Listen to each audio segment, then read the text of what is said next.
Tahu Isa yang ada di zaman para nabi bukan Yesus yang dituhankan orang Kristen. Itu perlu digarisbawahi. Tanggal 25 Desember itu adalah hari kelahiran anak dewa matahari yang disembah oleh Romawi kuno. Sifat agama mereka politeisme. Abineno, pendeta Kristen, mengatakan dalam bukunya Ibadat Jemaat Abad-Abad Pertama, Badan Perpustakaan Kristen Jakarta 1961 halaman 64, kami tidak tahu secara persis tanggal, bulan, tahun berapakah Yesus dilahirkan. Itu Abineno yang ngomong, pendeta terkenal, bukan Esra Sorrow yang di pinggir hutan sana itu. Enggak, bukan kelas lah itu. Jatuh harga diriku kalau mau tantang itu. Sebelum lanjut, jangan lupa subscribe dulu channelnya dan nyalakan lonceng notifikasi agar tidak ketinggalan update video Islami terbaru dari channel Termometer Islam. Terima kasih sudah berkunjung. Semoga sehat selalu. Tahu Isa yang ada di zaman para nabi bukan Yesus yang dituhankan orang Kristen. Itu perlu digarisbawahi. Tanggal 25 Desember itu adalah hari kelahiran anak dewa matahari yang disembah oleh Romawi kuno. Sifat agama mereka politeisme, menyembah kepada banyak Tuhan. Poli itu dalam bahasa Yunani banyak, poliklinik, banyak klinik. Bahasa medikal itu kan, bahasa medis itu kebanyakan dari Yunani. Jadi ibu bapak, saya mendapatkan Islam ini satu yang saya bilang, kalau sampai ada satu ayat saja Isa atau Yesus Hamasyah merisalahkan tentang Muhammad, saya akan tinggalkan Kristen.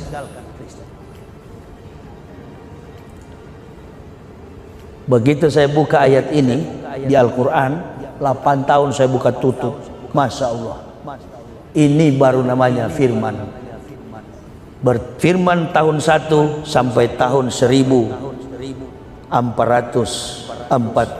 Hijriah, Al-Quran tidak pernah berubah. Bible Kristen setiap saat berubah. Matius bilang salto ke kanan, Markus bilang jungkir ke belakang, Stefanus bilang lompat ke depan, Tetanus bilang jungkir ke belakang. Bingung. Orang Kristen itu cuma ngangguk-ngangguk aja di dalam gereja. Agama Kristen itu bukan agama samawi. Agama Kristen agama filsafat. Karena semua teori Bible, sola scripture, tulisan kitab dalam Bible Kristen, semuanya bermuatan spekulasi filsafat. Jadi hanya orang filsafat yang bisa mengartikan ayat itu. Maka jemaat Kristen tiap minggu pagi bawa kitab tebal setebal kantong kue ini. Coba tanya kalau dia ngerti. Dia nggak ngerti sama sekali, buta. Makanya saya kaget kok ada orang-orang Islam bisa artikan, lalu mengangkat diri kristolog. Berdebat dengan Kristen gak akan habis acaranya kalau hanya membanding-bandingkan ayat. Antum punya argumen Quran, Kristen punya argumen Bible, dua-dua tidak paham. Ini tuh bahaya. Yang adanya pameran keselamatan. Coba setiap bertarung ada yang kalah masuk Islam. Begitu. Itu baru debat. Seperti debatnya siapa yang di orang sudah meninggal. Ribuan yang diislamkan. Ahmad Dedat dalam bukunya The Choice. Tuh, dia paham betul akar persoalan antara Semit Selatan dan Semit Timur. Rangkaian susunan daripada sola scripture, tulisan Bible Kristen. Klaim dulu, Anda boleh berargumen, tapi Yesus yang Anda tuhankan bukanlah Isa. Pegang itu dulu, putuskan dulu itu. Bible yang kau pegang bukanlah Injil. Oh, itu Injil. Mana kitab Injil yang asli? Kalau kita orang Islam kan ada mushaf. Mana Injil yang asli? Bahasa apa yang dipakai oleh Al-Masih ketika dia datang di dunia? Minta bahasa aslinya. Kata orang Yahudi, Injil yang asli itu disimpan ke dalam dasar laut mati. Saya bilang, Prof Willy Loloang, orang Manado, dosen pembimbing saya, pulang Prof, sedangkan Tuhan saja Yahudi tipu, apalagi cuma kita. Jadi susunan Bible Kristen itu tidak bisa dibanding-bandingkan dengan Al-Quran. Sama contoh Natal begini, 25 Desember katanya hari kelahiran Yesus. Bukan. Abineno, pendeta Kristen, mengatakan dalam bukunya Ibadat Jemaat Abad-Abad Pertama, Badan Perpustakaan Kristen Jakarta, 1961, halaman 64. Kami tidak tahu secara persis tanggal, bulan, tahun berapakah Yesus dilahirkan. Itu Abineno yang ngomong, pendeta terkenal. Bukan Esra Sorrow yang di pinggir hutan sana itu, enggak, bukan kelas lah itu. Jatuh harga diriku kalau mau tantang itu. Apa kesimpulannya, ibu bapak? Haram? Saya nggak haram, sampai hari ini nggak haram. Tapi kalau kita umat Islam, orang Kristen aja nggak tahu, lalu kita ikut-ikutan, bukan haram. Sama-sama goblok dengan kafir. Itu keras tapi ilmiah, keras tapi punya argumen. Jangan keras tak punya argumen. Itu haram tidak? Masa ucapkan Natal haram? Ya kita kan dilatih Iqra, betul? Nunnya kita ganti kok, begitu. Tetangga saya Bambang di Cibubur, Ustadz, saya nggak enak ya, tiap 25 Desember diundang di perusahaan, saya harus beri sambutan. Kalau sambutan, pasti ngucapin Natal. Ya ente kan belajar Iqra, Bang. Betul, saya belajar Iqra. Maksud Ustadz, nun ente ganti kok. Nunnya diganti kok. Selamat, nun berubah dia. Jadi bilang kepada bos, setiap saya mohon maaf memberikan sambutan, tapi mohon maaf mungkin kurang lengkap kosakata saya karena saya lagi sariawan. Memang hadapi ular harus lebih licik daripada ular. Jadi waktu berdiri jangan bilang Natal, kan belajar Iqra kita semua. Nunnya diganti kok, baknya juga diganti kok. Jadi ucapannya, lafaznya begini karena sariawan. Selamat hari Gatal dan tahun Garuk. Sudah jelas itu. Selamat hari Gatal dan tahun Garuk. Karena kalau Natal, kalau Gatal Bu harus di Garuk. Kenapa ente sedih? Nggak ada yang haram, nggak ada yang haram. Ngucapin Natal itu nggak ada yang haram. Jangan terpancing kita. Saya nggak jadi pancing-pancing kita supaya merontak. Kita doain deh orang-orang yang masuk Islam, yang berguna bagi Islam. Bukan masuk Islam karena mau kawin, bikin repot, datang ke masjid, kotak amal diincar, minta-minta, miskin terus ngakunya. Banyak kan begitu, apalagi mau dekat-dekat Ramadan. Saya diusir keluarga, saya miskin, saya Allahu Akbar. Sampai ada yang lapor ke rumah saya, Ustadz, sampai marbot punya motor lewat. Terus dia jual nama Ustadz, dia jual nama saya. Saya muridnya Ustadz Jaya, mahasiswanya Ustadz saya dulu. Saya sekarang sudah masuk Islam. Dibantu jamaah, habis kotak amal, motornya marbot dibawa lari. Jual nama saya. Nah, di situ saya bilang ke jamaah kritis, dan kepada yang mau coba-coba masuk Islam, jangan masuk Islam kalau otak tumpul, hidup Islam ini bukan agama pelarian. Di dalam sudah banyak bahlul, ente tambah lagi. Sudah jelas ya? Jadi Islam tidak membutuhkan kuantitas, Islam membutuhkan kualitas. Yang orang Islam tidak tahu, antum yang dari kafir jelaskan kepada mereka supaya jadi tahu. Jadi begitu Isa sampaikan itu, Yahudi belum akui kalau Isa ini bagian dari agama Yudaisme, karena pola kehidupan Yahudi itu sama. Ibu bapak mau tahu, Yahudi itu agamanya sampai sekarang ini bukan Taurat kitabnya, Talmud. Di bawah pengaruh dari 3 kitab, susunan kitab yang pernah dibawa para nabi, sebut Tenach, Torah, Nebi'im, Ketubim. Yang dipegang oleh Yahudi sekarang adalah Talmud. Tulisannya kanan ke kiri, abjadnya mirip sekali, hampir mirip dengan hijaiyah. Makanya kalau Yahudi menyebutnya rumah sembahyang, Bet Tepilah, menyebutnya rumah pendidikan sekolah, Bet Hamidros. Orang Arab menyebutnya madrasah. Hampir sama. Saya ana, anta kamu. Itu bahasa induk, bahasa ibu mereka. Bahasa ibu orang Yahudi bahasa Arab, Arabik.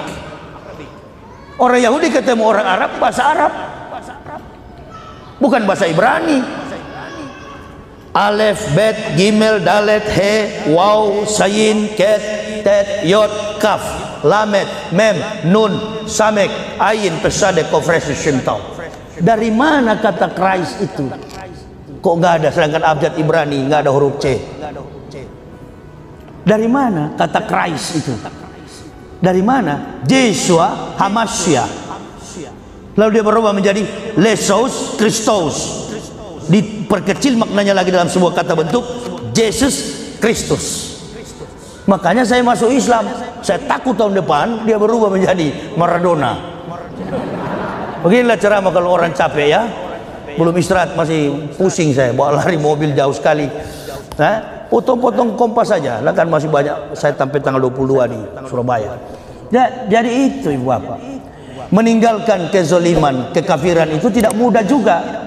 Apalagi kami orang Manado, tidak gampang. Orang Manado itu kalau sudah masuk Islam, sudah nggak ada lagi dihitung sebagai saudara, dihitung sebagai keluarga, diusir bahkan. Beda dengan orang Batak. Orang Batak itu ada Nasution Kristen, Nasution Islam, Lubis Kristen, Lubis Islam, Nainggolan Kristen, Nainggolan Islam. Saya setiap tahun itu berbulan-bulan ceramah di Medan. Di Medan itu mayoritas orang Batak itu Muslim, bukan Kristen. Muslim. 73% orang Batak itu Islam. Siapa bilang Kristen? Itu teori, meneliti ke sana. Ada pesantren tua di sana, Mustafawiyah di Mandailing, Natal. Ulama-ulama tua banyak di sana. Guru-guru tasawuf.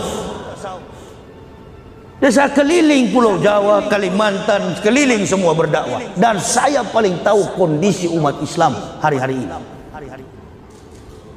Begitu saya masuk Islam, alhamdulillah, bukan memuji diri. Upaya kristenisasi mati, tidak berdaya. Karena saya kalau ceramah tidak ada tedeng aling-aling, kau kafir ke neraka, orang Islam masuk surga. Nah, itu tidak ada putar sana putar sini, mau melawan apa? Di Bible Kristen mengatakan kau ke neraka, apalagi di dalam Al-Quran. Buktikan. Agama Kristen itu agama filsafat, bukan agama samawi.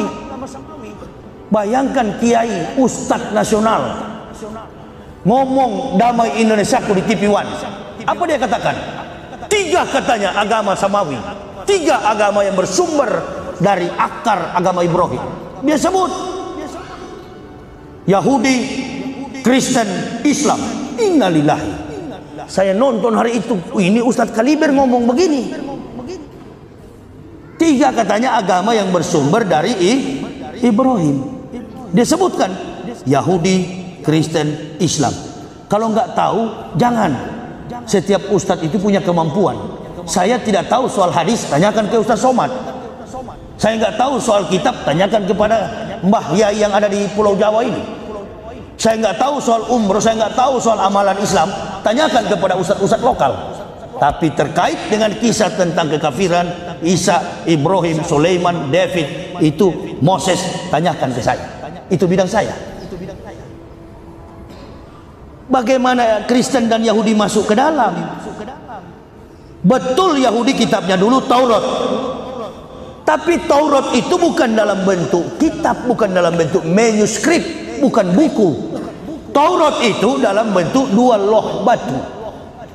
Pada waktu Allah memberikan Taurat kepada Musa di Gunung Torsina, Allah katakan kepada Musa, Musa, ini a'taitu ummata Muhammadin nuraini kaila yadurhum zulmatani. Wahai Musa, aku akan memberikan kepada umat Muhammadin, umat Muhammad, 2 cahaya untuk menerangi mereka dari 2 kegelapan. Bayangkan, Umat Islam belum datang, Allah sudah katakan kepada Moses di Gunung Tursina, umat Muhammad ini. Jarak antara Musa saja dengan Isa 3.500 tahun. Isa dengan Nabi Muhammad 576 tahun. Total antara Musa, nubuah, risalah yang disampaikannya sampai kepada Nabi Muhammad 4.076 tahun. Jadi umat Islam ini nubuahnya sudah lama disampaikan oleh para nabi, akan datang umat Muhammad ini. Umat Muhammad. Kita nggak usah sedih kalau lihat saudara-saudara kita di Uighur itu disiksa. Kita berdoa saja, minta kepada Allah, hentikan kezaliman ini dan jangan sampai terjadi di Indo. Karena sudah ada bibit di Indonesia ini, sudah ada bibit. Bibitnya apa?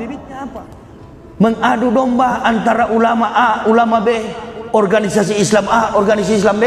Makanya saya dari awal masuk Islam nggak pernah bergabung dengan NU, Muhammadiyah, Naqsabandiyah, Al-Wasliyah, Wahabi, macam-macam aliran, nggak pernah. FPI, apalagi satu, Ansor, Banser, Banseret, itu nggak pernah saya bergabung. Nggak pernah.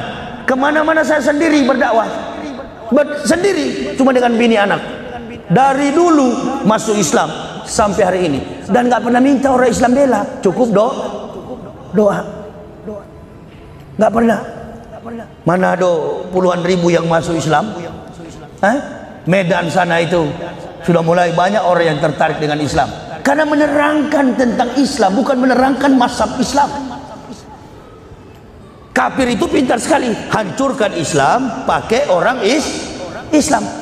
Makanya perhatikan, kita berkelahi bukan dengan kafir. Kafir di belakang pegang remote, dia main tekan, ini yang kita pilih, ini adu dengan ini, si A adu dengan si B, si B adu dengan si C. Tapi ada satu persoalan lagi yang saya bilang tadi, Uighur sampai ke Indonesia. Apa itu? Yang anti Pancasila, yang anti NKRI, yang anti Undang-Undang Dasar 45, yang anti Bhinneka Tunggal Ika, apalagi tentang Pancasila. Dari sejarah yang anti itu adalah PKI, bukan Ustadz. Kenapa kita nggak bisa jawab begitu? Yang dari awal anti PKI adalah anti Pancasila adalah PKI. Jadi dia pura-pura saya Pancasila, padahal dia PKI. Begitu. Begitu juga dengan orang yang apa itu, yang tidak suka Islam bersatu. Siapa lagi kalau bukan kafir yang bermain? Siapa lagi? Udahlah, dunia ini kalau 200 tahun dia bertahan, hebat sekali dunia ini. Jangan ibu bapak kira nggak ada, itu kiamat ada. Siapa tahu esok subuh, siapa tahu besok siang. Sudah aneh sekali dunia ini. Saya aja tadi lewat di pinggir tol itu, petir menyambar. Allahu Akbar. Saya bilang sama istri saya, ini kawan, kalau kiamat lebih daripada ini. Nafkatul fasa, nafkatul sa'ak, nafkatul ba'ad. Tiupan sangkakala pertama mematikan, menakutkan, mematikan, dan tiba pada hari kebangkitan. Dari itu, ini kalau terjadi kiamat, tidak ada sisa kita ini. Gempa aja biasa kita sudah lari kocar kacir. Orang yang zolim makin zolim, orang yang takwa makin takwa. Jaga saja ibadah kita kepada Allah. Apalagi sudah nenek-nenek, jagalah hati ini. Di balik hati itu kan ada lapisan kedua. Apa? Orang bule bilang apa tuh? Feeling atau naluri. Di lapis ketiga ada lagi satu, sukma. Ini jangan sampai mati ini sukma ini. Karena kalau sukma sudah mati berarti hati jadi busuk. Itu. Iya Pak, apalagi sudah tua-tua ya. Ya Bu ya, Bu. Di antara ente itu yang sudah tua-tua, kalau sudah nenek-nenek itu kan kaki kanan sudah dikubur. Baiklah menjaga sukma, jangan sampai mati. Karena kalau sukma sudah mati, hati jadi busuk, jiwa raga jadi mati, sukma busuk, hati mati. Bolak-balik saja di situ, Bu. Ya, orang ini susahnya di Indonesia kan goblok tapi sok pintar. Ini persoalan. Jadi nggak usah ditanggapi. Nanti bicara tentang Nabi Muhammad. Ibu apa tahu nggak Nabi Muhammad itu dalam syair Talmud Yahudi? Nabi Muhammad itu orang yang kalau berjalan, beliau itu tingginya nggak tinggi. Rasulullah itu dalam sejarah Ahmad bin Abdullah itu dalam kitab Syair Talmud Yahudi itu, Rasul Muhammad itu yang tahu tentang Nabi Muhammad kan banyak pendeta yang tahu, ibu bapak belum tahu, kami justru paling tahu. Dan pendeta-pendeta di luar sana banyak yang tahu tentang Muhammad, badannya, postur tubuhnya, akhlak perangainya, wajahnya kemerah-merahan, bibirnya kemerah-merahan, rambutnya ikal berderai sampai ke bahu, rapi rambutnya, tidak terbongkar begitu ya. Karena orang Indonesia ini kalau rambut sudah besar kan biasanya banyak kutu itu Bu ya. Enggak, memang tanyalah yang banyak rambut sini. Itu beli samponya harus banyak itu ya. Nah, kalau saya kan tidak boleh ya. Orang biar tukang parkir kalau rambut rapi seperti saya begini, pangkas salon paling 50.000 ya. Iya, pangkas bersih-bersih. Biar bajingan kalau rambut rapi kelihatan berwibawa. Tapi antum ini kan terbongkar begini, bagaimana berwibawa? Apalagi ustaz. Nah, ini jadi Rasulullah itu dari rambutnya saja sudah gagah Bu. Tangannya 3 ini rata dikisahkan. Badannya tidak tinggi, tidak pendek, 1,78 cm. Bila berjalan dengan Romawi yang 2 cm, Rasulullah lebih 3 cm. Nah, itu keanehannya, kelebihannya, keajaibannya, mujizatnya. Bila berjalan dengan Abu Bakar yang 1,68, Rasulullah 171, 3 cm selalu lebih di atas. Siapapun yang berjalan dengan Rasul, pasti Rasul lebih tinggi. Nah, inilah kelebihan daripada diri Nabi kita Muhammad Sallallahu Alaihi Wasallam. Bahkan dada bidangnya kuat Bu, nggak bengek.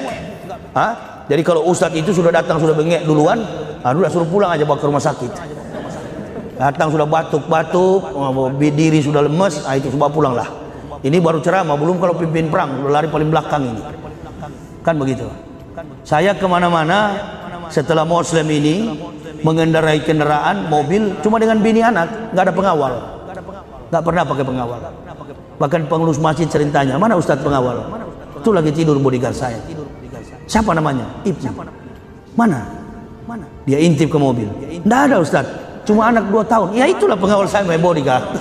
Itu bodyguard saya, Ibnu namanya, Muhammad Ibnu Syawal. Itu yang kawal saya. Sekarang ada di dalam masjid, masih kecil.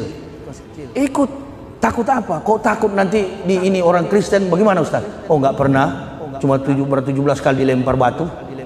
Nggak pernah. Dianiaya? Ya kalau dianiaya sering lah, berkelahi pun sering. Tapi nggak ini Ustaz, nggak, jarang orang Kristen ganggu saya. Yang sering diganggu itu kalau kita ke pedalaman, makhluk-makhluk halus di tengah hutan, itu sering. Bahkan naik ke dalam mobil pun pernah. Nanti di Islam baru saya tahu, setan itu baunya seperti kutu busuk. Setan itu baunya seperti kutu busuk. Begitu dia pergi, bau kutu busuk di tengah hutan, mobil saya mati. Dulu nggak pernah ketemu yang begitu-gitu waktu di Kristen, karena memang sama-sama halus. Sama-sama setan begitu kira-kira ya. Nanti masuk Islam, ini tuh kafir jengkel sama saya. Kau tidak usah jengkel, kau masuk Islam saja, menyerah, angkat tangan ya. Dan jangan sedikit-sedikit kalau kalah debat lapor, ya, nggak usah pakai lapor. Melawan, berdebat. Saya kan bikin video debat lawan satu Indonesia, nggak ada balasan. Mau dibikin di Surabaya, keluar duluan. Begitu orang kalau penakut berkelahi, belum berkelahi suaranya sudah besar duluan. Nah itu penakut itu. Tapi kalau dia diam langsung dekati hantam, itu berani itu. Nah, kalau banyak mulut besar itu pengecut kebanyakan. Debat katanya di Sidoarjo, ya nggak jadilah, terlalu ribut. Jangan cuma Esra Soro, maksudnya satu Indonesia, dilihat langsung live, itu bagus, tantang. Apalagi mau hari Natal begini, kasihan ya. Lompat sana lompat sini, pingsan sana pingsan sini. Saya dengan istri kalau ketemu di jalan, lihat kok, Allahu Akbar, kasihan Mbak ya, kasihan sebenarnya. Jadi kami ini berdakwah bukan benci, sayang.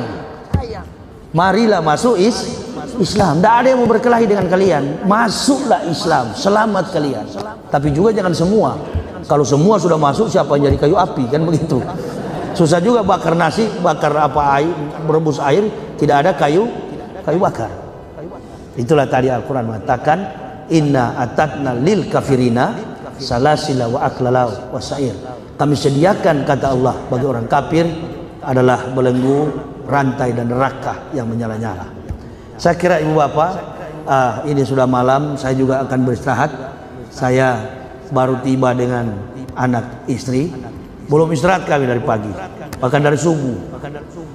Hanya istirahat, mampir sholat aja, minum kopi. Itu kopi saya masih ada di, saya bilang mbak ditaruh di botol aqua saja, masih ada di samping mobil, di dashboard itu aja saya pompa vitamin saya itu. Ini saya mau rasa dulu kopi yang disediakan panitia ini. Nggak, di samping peminum kopi, saya juga sengaja suruh bikin kopi sebagai detektor. Ini kan untuk mendeteksi keikhlasan panitia dari sini. Anak sarap gahwa, bismillah. Oh iya, cuma ada pahit-pahitnya sedikit.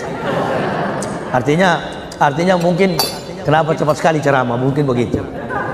Hah? Kalau sudah minum kopi begini saya tambah 1 jam lah.